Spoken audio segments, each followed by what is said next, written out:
নকৰাটো তেখেতে কথা নাই তেখেতে স্পষ্টভাৱে কৈছে যে যিটো লেনিন ষ্টেলিনৰ যিটো সমাজবাদী ব্যৱস্থা এটা সময়ত আমাৰ ইয়াত ইনফ্লুৱেঞ্চ আছিলে সেই কথাটো তেখেতে কৈছে কিছু আমি বিশ্বাস নকৰোঁ সমাজবাদ মানে কি দুটা ক্ষেত্ৰত মানে পলিটিকেল সমাজবাদৰ এটা থাকে এটা কনষ্টিটিউশ্যনেলি যিটো সমাজবাদৰ কথা কৈছে সমভাৱে সকলোকে আগবঢ়াই নিয়াৰ ক্ষেত্ৰত আৰু সমাজবাদৰ যিটো শব্দ সেইটো কনষ্টিটিউশ্যনত একদম আৰম্ভণিত নাছিলে সেইটো ইন্দিৰা গান্ধী ডাঙৰীয়ানীয়ে প্ৰধানমন্ত্ৰী হৈ থাকোঁতে সেইটো এনেক্ট কৰিছিলে সেইকাৰণে সমাজবাদৰ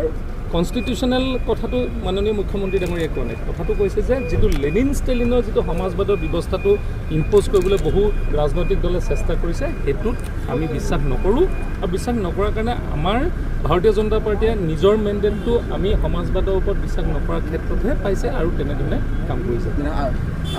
সমাজবাদ বিশ্বাস মোৰ কথাটো হ'ল যে আমাৰ যিটো দলত আছোঁ সেই দলৰ ব্যৱস্থাটোত আমি লেনিন ষ্টেলিনৰ সমাজবাদী ব্যৱস্থাটোত বিশ্বাস নকৰোঁ কাৰণ পলিটিক্স থিমটো বছৰে বছৰে দশকে চেঞ্জ হৈ যায় এতিয়া যিটো নতুন দশক ইটছ এ ডেভেলপমেণ্ট এৰা এইটো ডেভেলপমেণ্ট এৰাত মানুহে চৰকাৰী ব্যৱস্থাপনাৰ সুবিধাবিলাক পাব কিন্তু কালি সেই কথা আমি সমাজবাদ মই নিজে আছোঁ এছেম্বলিখনৰ ভিতৰত একদম ডাইৰেক্ট কৈছে যে মুখ্যমন্ত্ৰী ডাঙৰীয়াই ঠিক কৈছে যে কোনোবাই কৈছিলে যে আপোনালোকে কি কনষ্টিটিউশ্যনক আপোনালোকে হেৰি কৰিছে নেকি তেতিয়া কৈছে যে নহয় আমি লেনিন ষ্টেলিনৰ যিটো সমাজবাদৰ ব্যৱস্থাত বিশ্বাসী কিছু দল আছে ৰাজনৈতিক দল আছে আমি সেইটো নস্যাৎ কৰিছোঁ আমি নিজৰ মেণ্ডেটত আজি যেনেধৰণে অসমৰ ৰাইজে আগবাঢ়িছে আমি তেনেধৰণে অসমখনক নতুনকৈ সজাই পৰাই ডেভেলপমেণ্ট